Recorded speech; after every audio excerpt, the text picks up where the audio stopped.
Halo semuanya, perkenalkan nama saya Amanda Trisliana Dwi Putri, yang merupakan dokter adaptasi dari Universitas Udayana. Pada hari ini saya akan menjelaskan mengenai perioperatif medicine, dan pada video kali ini saya akan menjelaskan intraoperatif medicine. Video ini merupakan salah satu video dari perioperatif medicine series. Selama operasi, biasanya dibutuhkan anestesi dan dibagi menjadi 3 macam. Yang pertama adanya lokal anestesia, di mana lokal anestesia ini memberhentikan kerja syaraf pada area yang terbatas sehingga tidak merasakan nyeri. Yang kedua adanya regional anestesia, di mana memblokir rasa nyeri di sebagian anggota tubuh saja, dan pasien tetap sadar selama operasi berlangsung.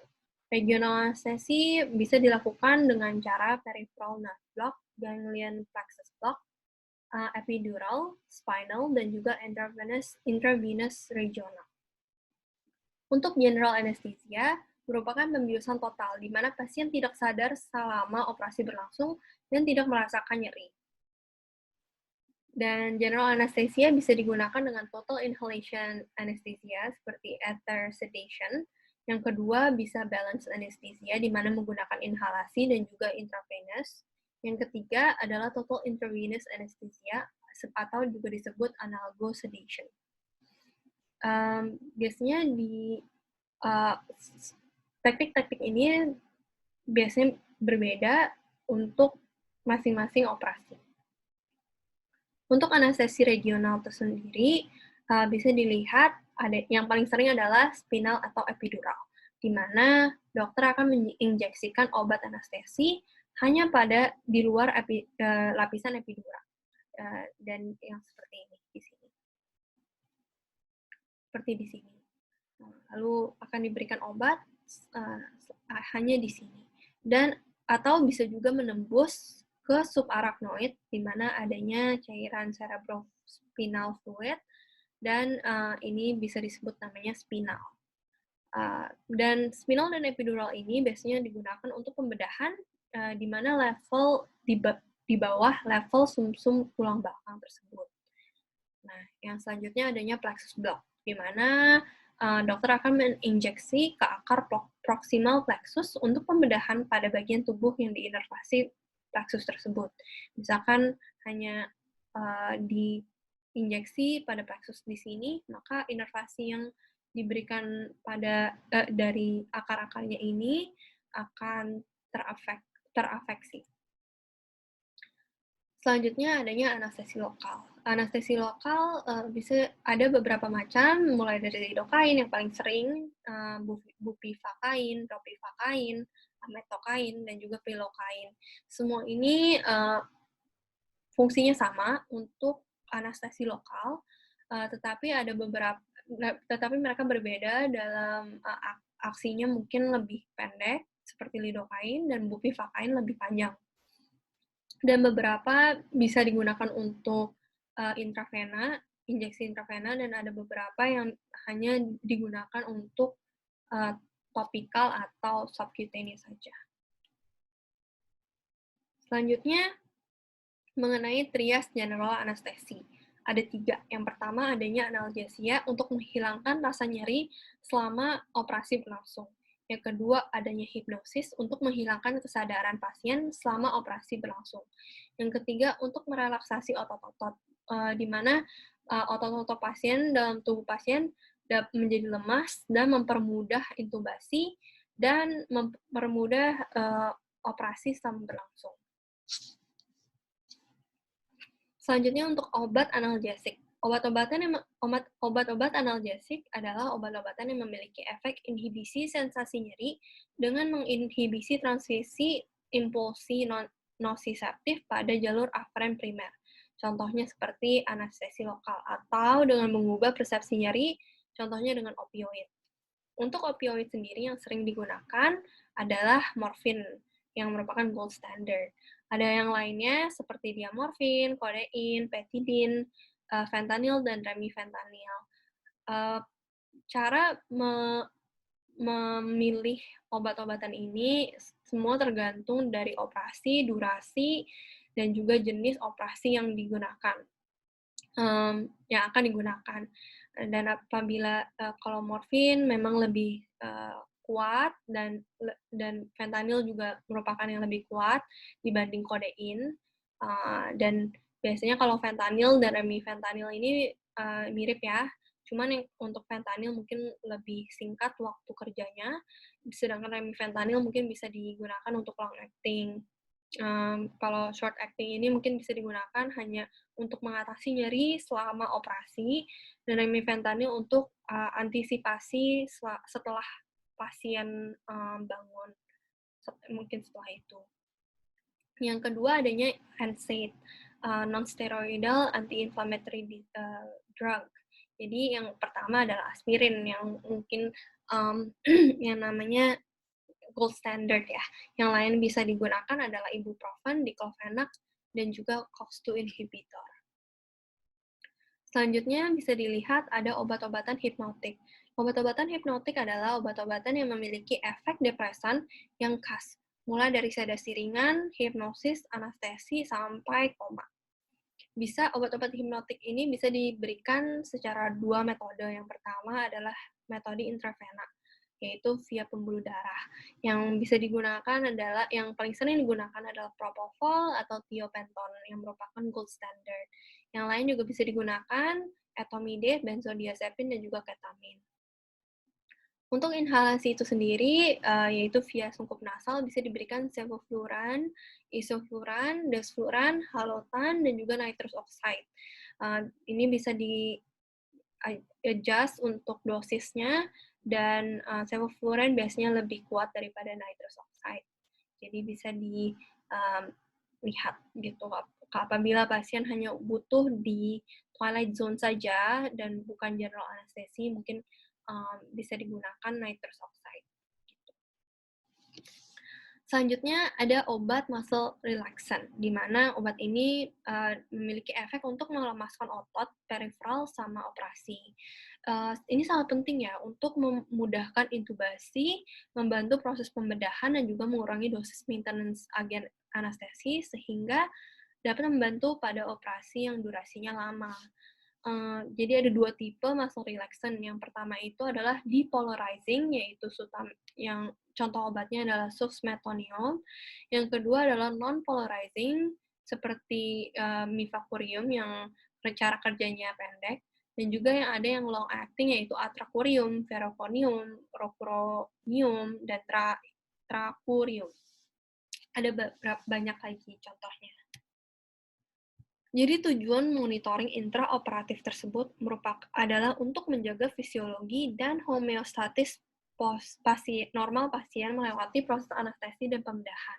Yang pertama harus dipastikan bahwa anestesi dan analgesia itu cukup. Yang kedua untuk menjaga oksigenasi dan ventilasi pasien. Yang kedua juga untuk menangani pasien masalah yang ditemukan selama operasi yang tepat, dengan tepat. Yang pertama, untuk mensupport masalah kardiovaskular. Contohnya apabila tekanan darah turun dan nadinya naik, sehingga diduga adanya terjadi shock. Pihak anestesi dapat mengetahui mencari penyebabnya. Apabila dehidrasi, berikan cairan koloid yang cukup. Dan yang kedua adalah untuk mensupport fungsi sistem respirasi, di mana adanya resistensi pernapasan. Apabila adanya resistensi pernapasan, maka akan diduga pasien mulai terbangun, maka harus ditambahkan sedasi apabila kurang. Selain yang dua tadi itu, harus dimonitor adalah EKG, SpO2, tekanan, dan juga tekanan darah. Yang pertama harus dilihat dengan EKG-nya.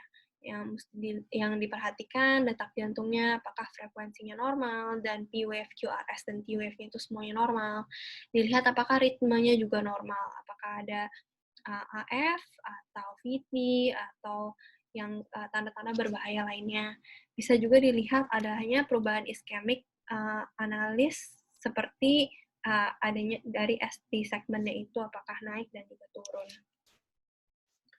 Untuk yang kedua adalah kadar oksigen dalam arteri, yaitu bisa dilihat saturasi oksigen dalam arteri dan status perfusi perifer dan juga nadinya. Dan kita harus usahakan oksigen itu 100%, dan PaO2 pasien harus lebih dari 96 pada induksi dan juga post operasi. Tetapi pada intraoperatif biasanya distabilkan dengan 40 karena tidak boleh selalu diberikan 100% juga. Tetapi saturasi oksigen harus lebih dari 96%. Apabila saturasi oksigen pasien kurang dari 90, maka akan disebut hipoksemia, dan apabila di bawah 85, maka disebut hipoksemia berat. Selanjutnya, tekanan darah. Untuk tekanan bisa dilihat adanya sistolik dan juga diastolik dari tekanan darah tersebut, dan yang paling penting adalah MAP-nya. Untuk tekanan darah dan MAP dapat diperiksa setiap 5 menit apabila tidak ada semuanya normal, dan bisa diperiksa setiap 3 menit apabila setelah menggunakan spinal anestesi atau apabila hemodinamiknya tidak stabil. Apabila pasien anestesi lokal, maka hanya 10 menit pun juga boleh.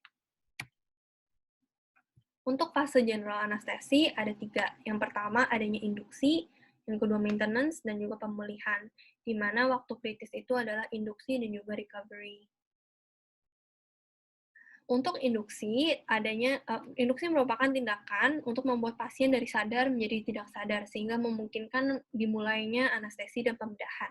Rute induksi ada 4, yang mayoritas ada intravena dan juga inhalasi.